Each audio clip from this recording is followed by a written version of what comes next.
Mic check 1 2 1 2. On this,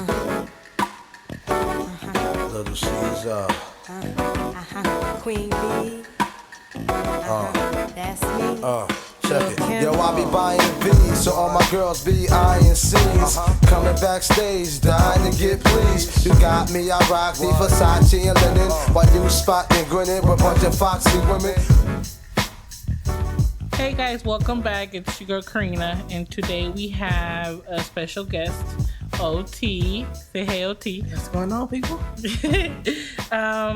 Today's song of the week is going to be brought by OT. Do you want to go ahead and let us know what the song is? It's called Crush on You by Lil Kim featuring Lil Cease. Crush on You by Lil Kim featuring Lil Cease. Yes. We'll have the details on the description like we always do. But before we hop onto anything else, how's everybody's Sundays going? Everybody doing good today? Mine's perfect. Yeah. We got a little drink. You know what I'm saying? Woke up to a little breakfast and more breakfast, and it was all good. I know that's right. Yeah, same here. Woke up, ate a little breakfast and more breakfast. That part. And then went to church. But okay, so today we're going to sit and chat with OT, and we are ready to just hear about who OT is. So right, I'm ready you to have share. the floor. I'm ready to share. Like she said, I go by OT, which is more likely a stage name or a street name, but my birth name is Octavian Amos, and 45 years old. Scorpio, October 28th. So, other than that, Oh, you're October? October. Oh, snap. I'm October too. October 28th. We're different signs, though. I'm a Libra. Oh, so I'm on the 3rd. I'm on the good end of Scorpio. Oh, okay, whatever. I got you. Yeah. Okay, so you're 28, so I'll be 46 this year. Oh, okay. Nice. Look, you don't look 46. Thank you. You look younger. Thank you. I honestly thought you were still around the same age. I was born in 76. Oh, shoot. So I'll be 46 this year. Yes. Dang. It's a blessing. Yeah. I guess it's true what they say, black don't crack. Yeah. Black don't crack. That's funny. So how you just mentioned, OT is a name that came from your performance or stage name. What type of stage were you part of? What were you? I'm gonna open it up real quick. Okay. So if you've never been to a gay or lesbian bar, we're different from just going to an average straight club or a regular club, because our entertainment, we do shows in which we lip sync certain characters. Like I've done some Usher before, I've done some Ludacris, Tank, Tyrese, because I identify as the L, lesbian, which also I'm a stud or a dom or aggressor, or how people call it. But I'm a stud, so therefore I'm 100% woman, but my swag, the way I carry myself, my persona, how I am, is that of a man. I dress. That's how I dress male, although I'm female. So we will do, like I said, I'm female, so I will do male numbers. And so we just get on a stage or a floor or whatever and just lip sync and perform. And as we perform, people will, come drop tips or, whatever, show some love like that or whatever. So other than that, that's what I used to do. However, OT came from, I worked with some MHMR clients, and they had a hard time saying Octavia. So my RD, shout out to Lynn, her name was Lynn, she came up with OT, and that was back in 99. And when she called me OT, it stuck with me from 99 until 2022, and forever on, I've been OT, So, whenever she had called you OT, it just fit with your persona. It felt like that was that's my name. Yeah, pretty much. That's pretty cool. That's pretty cool. Yeah, pretty much. I think that's pretty cool when people finally they find who they are. I think that's pretty dope. And then it was an environment that made you feel like you could be you. Right. So that's even more cool that happened.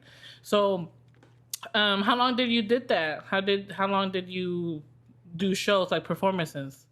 Oh man, I did shows all the way up until I want to say 2000 and maybe 2010, because the girl that I got into a relationship, and she was having a hard time dealing with me doing shows and other females coming up to me. You know, I mean, when you do shows, a part of that is you're gonna get tips. Mm-hmm. But Mm-hmm. she had a hard time with that, and then she had a hard time with me knowing so many females. But it's like I told her I have been lesbian for a long time, so I have a lot of female friends, and I have a lot of and I have females that I have been with. But for the most part, I have a lot of female friends, and you know, for some reason, people think that you can have a female that you haven't slept with. Yeah. You know what I'm saying? Or you just can't be friends with somebody without they believing that you're trying to like fuck them. And it's just like, bitch, we just friends. Don't nobody want you. And after that, I kind of gave up doing shows, and I started back. And then after that, I was like, you know what? I was just done with it, and I miss it, but I don't miss it because it's a lot. It's a lot when it comes down to doing those shows. And I bet. Like the costumes and the cost of it, and then and then you put so much into your attire. Like you go out and you get this and you get that, and then sometimes you don't get enough tips to even recover from how much you already spend. You don't even get. Sometimes you don't give enough tips to pay for your haircut. You know what I mean? Yeah. So it's a lot, but it's entertainment. If you like doing it, it's entertaining. It's fun to be able to entertain people. But a lot of people don't know what goes on behind that. Yeah. You know what I'm saying? Yeah. So. Me personally, I've only been to like drag queen shows, bars, clubs. So I've never been to like how you said like a lesbian gay club. But it kind of sounds like little the same because they all like at least the ones that I went to are Mexican. So I don't know if the American ones are a little different. But when I go to like a drag queen show that are like Mexican, they usually dress up like a singer. And they lip sing, and they go like if it's like in a restaurant, they go out to the tables and dance on you and sing on you. You do put a couple dollars here and there, so it kind of sounds like a little like the same from kind of what I've been through. That's pretty. I didn't know that was a thing. Like I don't know. That's the thing, and it's really funny. Like when you go to a straight club, it's like. You don't see none of that. Everybody's kind of like their own little thing. Right. Yeah. I like going to like gay clubs because everybody's like real chill. Every time I go to a gay club, especially in Dallas, I always come out with a friend. For the most part, you will. You're gonna come out with a friend, or you're gonna meet somebody that's gonna get you drunk. Yeah. They're gonna get you drunk. It's like I gotta say, hey, how you doing? Yeah, okay, I get that one. It's before really, you know it, you be like. Yeah, you're like loopy. I actually get like not hit on because it's not even about that, but I get like a lot of older white gay guys come up to me when I go to the club, and they're like, "You want to drink with us?" And I'd be like, "Fuck it, give me a drink. What we drinking?" And then the next thing you know, I'm drunk with them. Yeah, I love it. Yeah, that's fun. So, I did have a question. Okay, so you did your shows. Back in, you said 99? Yeah, 99. Sorry. So how old were you by then? Because I know you said your age, but girl, I'm bad at math. 324. 24. So is that when you realized that this is what you wanted to do? Like, how did you even start doing this? Somebody introduced you? Did you go to a club like that and it's like, oh, this is what I want to do. I want to perform. Like, how was... being a part of the stage was introduced in your life? I actually, when I started going to the club, I started going to the hole in the walls. You know, you had a street, and then it was the real thing. So I started going to the hole in the walls, and then I started seeing, people come out and do shows. I was like, okay. In my mind, I was like, oh, see how they do that. I'd be nervous. I'd be scared of all these people. And then I came across my homie Smokey. And she was like, "Say, man, you want to do a show together?" I was like, "What? I ain't gonna get in front of people." And so I'll never forget it. I was like, "Okay, put my big boy drawers on. I'm finna go out here and we're gonna perform." Yeah. And I can't remember my first song, but I think it was a rap song. And we got out there and we lip sync. I knew all my words. One of the things was they say, "You know your words." I knew all my words. And then the dollars kept coming in. I was like, okay, so I'm picking up my money. I'm like, hey, this I can do this. Yeah. And ever like since it's not then, bad after all. ever since then, I was never scared. I go out there, I do my show. I'm doing shows in Fort Worth, Arlington, and Dallas, and I would just get my little coins up. Yeah. And it was good. Like some of those was like 5s and 10s and 20s and 50s. I was like, damn. Okay, right. I'm doing it like I wasn't that. even trying my first show. So after that, it became I was doing a show every week. That's and then cool. that was like my gas money or food money or might pay the cell phone bill or, it was just extra money in my pocket. Yeah. And so, yeah, it's like a side hustle in a way. Really but it was you were enjoying it and having fun with it at the same time. I was. That's pretty cool. And I look forward to it. Because okay, I'm done with this song. Let me get the song. Let me get the words onto this song. So how many songs will you do like a night? For the most part, one.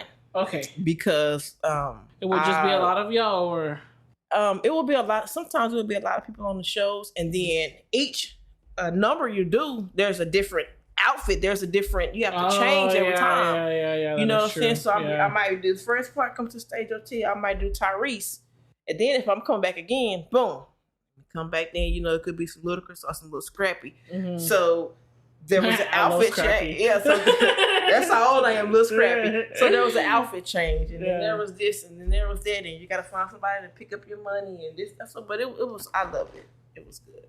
That's good. So, did you have? Because what are your pronouns now? Right now, my as far as the just you as your as OT, I guess you can say. What are your pronouns? I still identify as her. Okay. Or she. Now, people may say a little different things, but I know what they're talking about. Mm-hmm. Like, I've heard some people call me Daddy Amos, or they be like, "OT, that's my pop, that's my daddy, OT."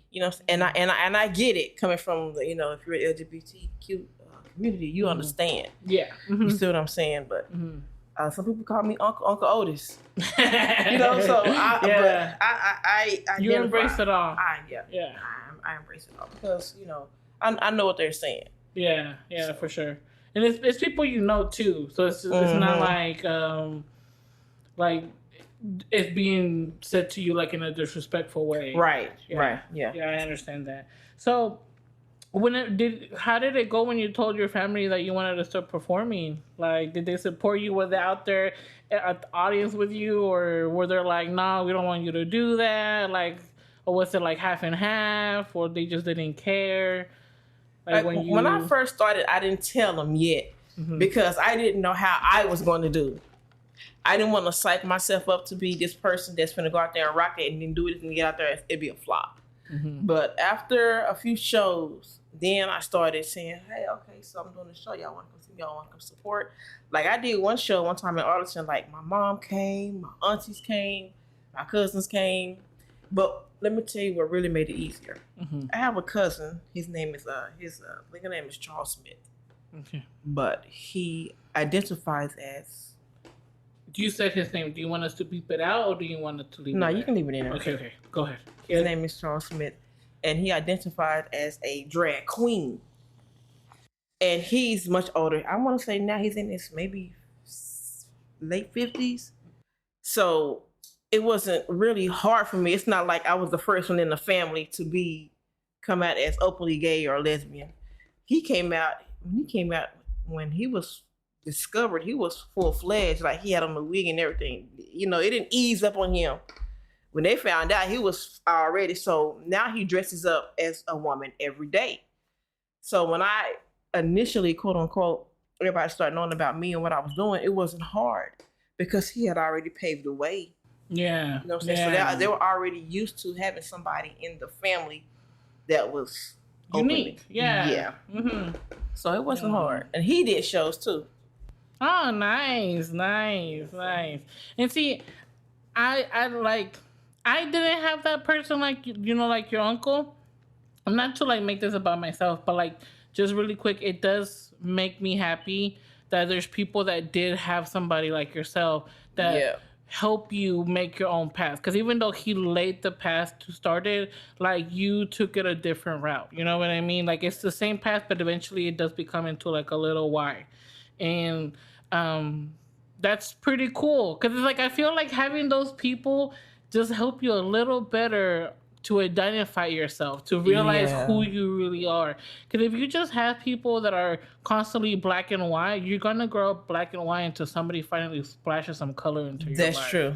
So it's just like, I didn't have that. When I finally started started seeing spots of color here and there, and I wanted to ask about these colors, my mom always told me, just pray about it. And it's just like, I prayed about it. I grew up in church. But then eventually, like, started hanging out with different people that weren't always just black and white, had all these colors, made me realize, like, this is not me. Like, so that's pretty cool that you had your uncle. Actually, he's my cousin. Oh, sorry. No, your cousin. yeah, My bad. Sorry. It made, I felt like the older that I got, and when I said older, because in my 20s, in my early 20s, I was still somewhat sheltered.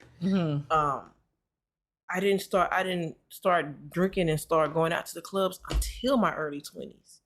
Because, I got people that they've been going to the clubs since they was 15. That was never me. So in my early 20s, I was still like, I don't know. But it made it easier knowing that I wasn't the first, quote unquote. I wasn't the quote unquote first. Because being the first takes a lot.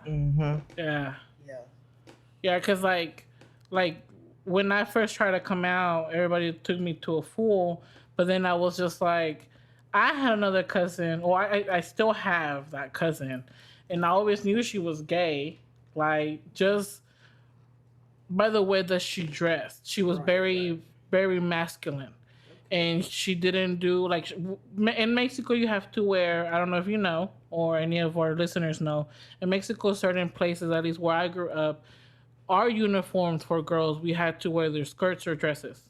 She hated that. She hated that we would have to wear like these cute little schoolgirl outfits, and I hated it because I was fat. She hated it because it was a skirt, and like, see, even like me personally, I'm very masculine till today.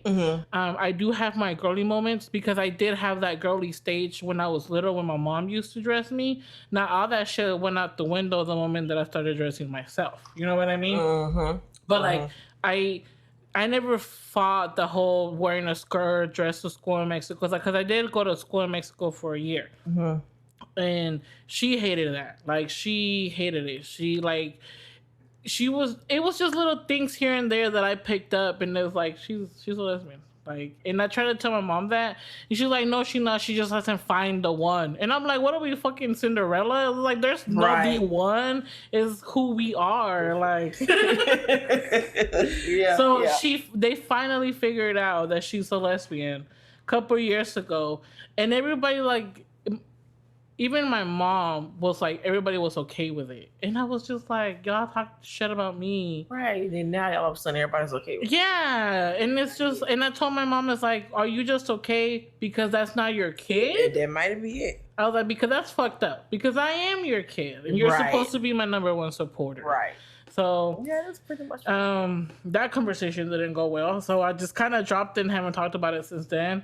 But I'm just glad that, like, all bullshit aside, I am glad that my cousin has that ability to be comfortable with who she is. Like that's literally when you're part of the LGBTQIA community, it is very, very important. That you're blessed if you have your family that has your back. I consider it a blessing. My parents to accept me the way they am, and then my girlfriends passed. It was never no sit down, let me ask you a pop quiz and all that kind of stuff, and are you sure it's what you want? It was never that. It was like whoever I love, they love. And like, even to this day, even like sometimes my girl, I'm gonna call her S, we're together around the phone. I was like, all right, mama, love y'all. She said, love y'all too. It's never been no separation to it. Right. My parents happy. One time had one of my girlfriends get out of jail. So I am blessed as compared to what I hear or that I've heard. So I've known some people that have been homeless, their families kicked them have their mom. They don't have their mom. They don't have their dad. And I can't say that because I have everybody. Right. Everybody in my family, even if they don't like it, I don't know it because they don't treat me any different than what they knew as a little girl as to now. So, yeah, that's a blessing. Yeah, and the like you just mentioned, and even the family members that don't approve of you, they don't say anything because at the end of the day, y'all are still family, and I think that's very, very important with anything. Honestly, like even friendship, like just because you don't approve of the way that I'm living, doesn't mean you have to talk down on me. Like you're supposed to love me, not like hate me for who I am. Like, that's not how it goes. And that is a blessing. That is a blessing because there's a lot of people. Me personally, I have had a family member back in the day. I believe it was my mom's, either my mom's cousin or my mom's uncle. One of those two. He married a woman, had kids, but the whole time he was sleeping with men because he was gay. The only reason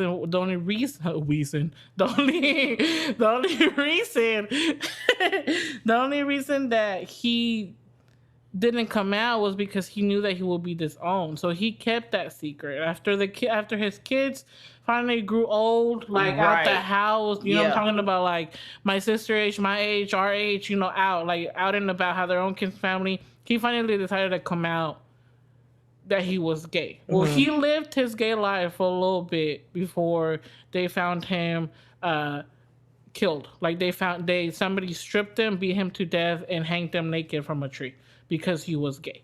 And it's just like that. Like, it's sad. Like, why can't we upset our families? That's our family. Like, if you upset the one that beats the woman, you accept the one that's a drug addict, an alcoholic, some type of abuser, but you can't accept somebody just because they love somebody who they want to love. Like, that's stupid. Like, I never could get that concept. It's like, you birthed this child, and I was like this coming up as a child. I was very respectful. And I understood as I got older. I understood that I am living in my mom and dad's house. So that meant I can't do everything that I wanted to do as a sign of respect. Right. But you have your mom and dad, you grew up with them all these years. Now you're 18, 19, 20. And they've always loved you. And then now you're a gay or lesbian or a transgender or queer. And now it's like, oh, we disown you. Like, now what happened to the same person that you birthed me? Right. Yeah. You love me then. So now because I love the same sex, now you're telling me that it's a problem or like you don't love me. It's like you have to say, was that genuine? Because if I ever had a kid, in which not birth a kid, but if I'm with somebody and we have a kid, right? At this point, I have to train my child. Train my child the correct way, as it is written in the Bible.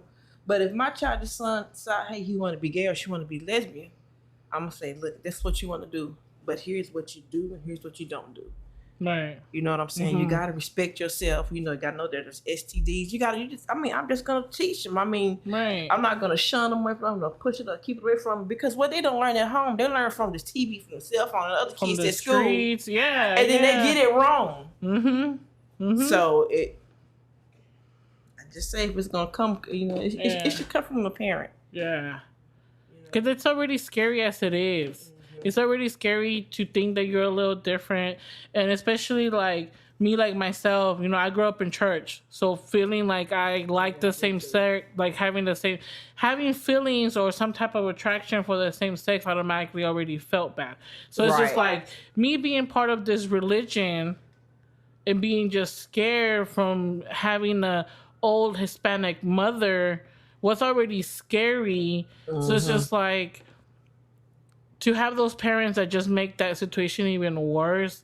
It's just like I can't even imagine. Cause like I'm not like my family knew. They just started to turn the other eye and pretend like nothing ever was ever said. Right. So whenever I did have like a friend over, it was always going to be my little friend. My mom didn't like the fact. My mom just wanted. My mom she's like, you need to be with a guy because I want grandkids. And it's like, it's not about what you want, it's about what I want. Right. So it's just like, and I was like, happiness. and I can still have kids with a female. Like, how about you ask about stuff like that? Like, you just assume that because I'm with a girl, I can't have kids. So everybody just decided to pretend like I never said anything. Right. So it wasn't like I never got thrown out of the house. I never got disowned. I never really got cussed out. They just looked at me and they were like, you just need to pray. And everybody got up and left. And I was just like, oh, okay. Like, so it was shitty because I wish I would have been a little bit more supportive, but it was definitely not the worst. You know, like getting kicked out of the house, getting disowned. Kids that commit suicide because of how alone they are. Like, I know somebody personally that when he came out to his parents, he tried to take his life like 3 times because even like his whole family turned against him. Like all of it. His brothers talk shit to him. His own parents talk shit to him. Like kicked out of the house. Like yeah. And I believe it was the 3rd time that he tried to take his life. Finally, everybody got it together, and now everybody's happy. Like he comes to the family. He brings his boyfriend. Like everybody understands that he's gay and this is his partner. And I'm glad that they're there now. Right. I just hate that it had to take another route to even get there. And I'll say that's sad. To even support to. I don't. That's something that I don't understand. Yeah. I don't understand. Like I was telling about my cousin earlier. Back in the early, 70s, 80s, some 90s. It was a bit taboo, but now you see it so common. Mm-hmm. I mean, it's even as far as elementary schools. Mm-hmm. So, I don't get it. It's everywhere. Yeah. I mean, when you look at the rise and fall of the LGBTQ community, we're continuing to rise to the top. I mean, we're in the freaking White House. We're governors and lawyers and doctors and attorneys. And a lot of times people have LGBTQ doctors and lawyers and all this, and they don't even know it. You know what I'm saying? So it's just so common right now. It's kind of hard to believe how people still may want to deem it to be pushed back in the closeted. But now you would think that it's more open. You see more same-sex people walking around holding hands, or they're cuddling, more, or they make it known that, hey, we're together. But then you still got those people that's Bible Belt, I don't know, old school, if you will, whatever. Yeah. It's like, come on, and it's like you said, we'll accept a crackhead or a pedophile, the molesting uncle or cousin, the murderer, the thief. We'll accept it. They'll even support a preacher or a pastor that has sleeping women of the church. But as soon as somebody come and step in the church and they're a gay or lesbian, it's an issue. We're going to hell first. Oh, come on now. There's no, and everybody over here. There's not that. Yeah, it's like it's crazy. Yeah, you know what I mean. Honestly, I mean, it's crazy. Mm-hmm. It's crazy. And not time people, as far as like me, I'm gonna speak for me. There are times I've been down, not because of my sexual preference, but I've been down. I've been depressed. Like when you go through breakups, things happen in your life, and you just need a word from God, or you just need somebody to say, what, I got you. Let me pray for you. Sometimes you need that instead of you going to hell and this is God telling you that you ain't supposed to do this, you ain't supposed to do that. No, heterosexual people go through some of the same things. Heterosexual people get AIDS, they get cancer, they have diseases. Everything is not because we're in the same sex. Yeah. You see what I'm saying? So you got people that's heterosexual, they get evicted. They get their car repoed. They're homeless. But then when the lesbians, LGBT community do it, it's because we're gay and we're lesbian. That's what's happening. No, it's just life. Yeah.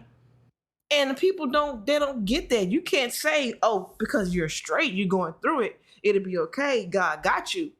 But then I'm gay and I'm lesbian. I go through it's because I'm a lesbian. No, it's because I'm human. Mm-hmm. They don't have a gay or lesbian STD. They don't have a gay or lesbian repo come. They don't have a gay or lesbian, you get evicted. They don't have a gay or lesbian depression. It all falls under the same belt. Yeah. And people don't realize that.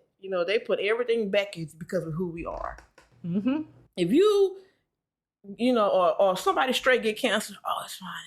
They lose weight, it's fine. But I start losing weight. I got AIDS because I'm gay. I'm on LGBT. Yeah. You see what I'm saying? Mm-hmm. So people don't recognize that. Yeah. So, you can say it is what it is. Yeah. Hate it or love it. Yeah. Hate it or love it. Hate it or love it. Yeah, that is true. That's true. Um, I witnessed that a lot through like a lot of my friends. You know what I mean? Like, um, I there's so much hatred. You know, like looking at the news and stuff like that. Like, you know, drag queens, transvestites, men that prostitute themselves, that dress like women, get killed because of who they are, and it's just like that's sad. Like They get killed because who they are or it's because who they with. Because they don't want the straight man don't want the world to know that he was laid up with a transgender or a gay. So guess what? In order for you, so if you keep my secret, bro, you taking my secret to the grave too, because I'm gonna kill you. Yeah. You know what I'm saying? I never understood that. Like what's so wrong that you had to kill someone because you didn't want nobody to they knew that you would lay up with the same sex? Like what? It was, if it was so wrong, then why did you do it in the first place? That's like the same thing. In like, that's just, I don't know. Like, I just never understood those type of people. Like, why? Like, if you thought it was wrong enough to kill someone, then you shouldn't have done it. Like, how you gonna kill someone because you're low key gay? Like, like they say, this down low. I mean, they don't want nobody to know, because at this point, these men, they are supervisors, their husbands, their dads, they're looked up. You know, the community looks upon them, or their pastors, or their teachers. So this hidden life that they have, they sweep under the rug, they don't want nobody to know about it, because now if they find out about you, how you are, you could possibly lose your job, or you can lose your wife, or you can lose your kids, or you'll be stuck with the stigma of now you're a gay. Because you slept with a man, or you let a man suck your dick, or you didn't fuck this man. Oh, now you're gay now. So they don't want that. They don't want to be deemed as gay or deemed as down low. Yeah, and I think that's what sucks about being part of this community, because like once you say, "Oh, I'm a lesbian," that's all they heard. They don't care. You could literally say your degree. You could have said the doctor. You could have said you rich. They just heard that you're gay. They just heard that you're a lesbian. They just heard you're transgender. It don't matter how many lives you already saved. It doesn't matter what new electronic item you just invented. They don't care if you're a sign. You're just gay. You're just gay. That's it. And it's just like, why is that anybody's thing? Like, when you're straight, they don't care that you're straight. They care about your degree. They care about probably you and your ethnicity. But why is it, oh, you're straight? Oh my God, he's straight. Oh my God. Like, why is it, you know, and it's just like, it was, and I hate that a lot of people say it's a choice, but it's not a choice. Like, I didn't choose to be Mexican. I was fucking born into that shit. It's just like, this is who I was born to be. Nobody programmed me to be, oh, you're going to be a lesbian. Like, nobody put me in a room in front of the TV, because apparently back in the day, it was an issue to have a same-sex couple in the TV, because that's how we were going to learn to be gay. And it's just like, that shit didn't happen. I was like, because if that's the case, I'm pretty sure Jonathan has seen some gay shit on the TV. Are you gay now? Like, right. It's not monkey see, monkey do. Like, it's just, that's monkey see, monkey do is whenever straight couple. Oh, I'm out. I need to put some more.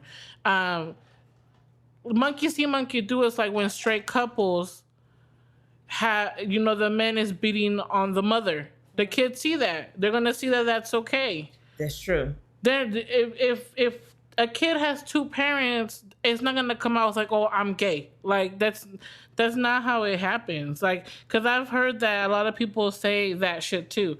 Like, oh, two women's having a kid, now their kid's gonna be a lesbian. Like, no, motherfucker. Like, it's not a virus that runs through our blood. Like, it's literally who we are.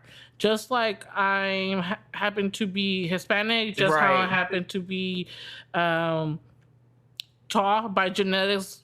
You know what I mean? Like, that's genetic stuff. This is just who I am.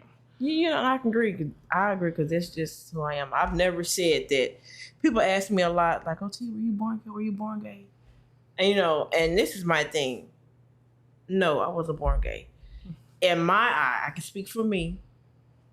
Gay and lesbian and heterosexual, to me, it was a choice. Now, do I hate men? No. Mm-hmm. Do I despise men? Or they scum of the earth? No. Because I do. I love everybody. Mm-hmm. Like, if I see a man, I'm like, oh, he's cute, he's handsome. But he's not that cute and handsome for me to sleep with him because that's not what I want. Right, yeah. You know what I'm saying? Mm-hmm. My choice to be in bed with, to lay with, to kiss, to hug, to hold, to eat, to suck, or whatever, is going to be her. Yeah. Now, if I see a guy that's handsome, I'm like, okay, he's handsome. Mm-hmm. But he's not handsome enough for me to want to be like, oh, damn, he can get it. Because he's not, he's not getting that from me. Yeah, yeah. But I chose to be gay because I love who I love. I love women. Yeah. But I respect men. I love the men in my family. My dad, my brothers, my nephews. I love them. Mm-hmm. You know what I'm saying? But I've just never been the type to be like, let me go consider and find me a man, see if this is really what I want to do. This is what I want to be. It didn't work. It didn't work out like that for me. Once I came into mentally knowing about the body and about a like or a crush or a feeling or something like that, it has always been females. Like in high school, I had a boyfriend, but we didn't do nothing. We didn't do nothing because I didn't want to do nothing with him sexually. That was all me trying to figure out, okay, let me see, this is what I want to do. You know what I'm saying? Yeah. I'm not. Yeah, and I want to be with him. I kind of went through something like that. So before we carry this part of the conversation, how about we take a break? Because I need more drink. Yes, me too. And my third cup. I just need more drink. We'll be back, guys. Hey guys, it's your girl Karina, just letting you know to go ahead and tune in for part 2 next Tuesday to continue the conversation with OT. Okay, bye. Why you speedball with cars? That's the valley. I get clothes custom made from a stylist. Cruise in my Lexus land with no mileage. While you walk